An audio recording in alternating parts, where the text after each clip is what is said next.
ധനായിരിക്കും. വേദിയിൽ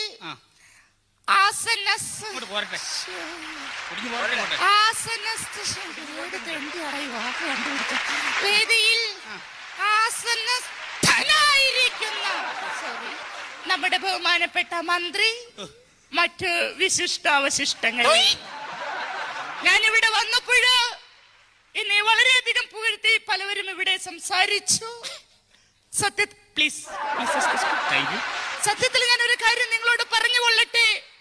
ഇദ്ദേഹം പറഞ്ഞതുപോലെ ഞാൻ വനിതകളുടെ മാത്രം മെമ്പർ അല്ല, ഞാൻ പുരുഷന്മാരുടെ കൂടി മെമ്പറാണ്. ബഹുമാനപ്പെട്ട മന്ത്രിയുടെ സാന്നിധ്യത്തിൽ എനിക്ക് അദ്ദേഹത്തോട് ഒരു പരാതി ബോധിപ്പിക്കുവാനുണ്ട്.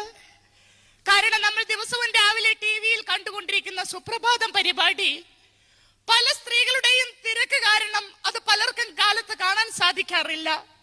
ദയവ് ചെയ്ത് ബഹുമാനപ്പെട്ട മന്ത്രി ഇടപെട്ടുകൊണ്ട് ആ സുപ്രഭാതം പരിപാടി വൈകിട്ടത്തേക്ക് ആക്കി തരണമെന്ന് ബഹുമാനപ്പെട്ട മന്ത്രിയോട് ഞാൻ അപേക്ഷിക്കുകയാണ്.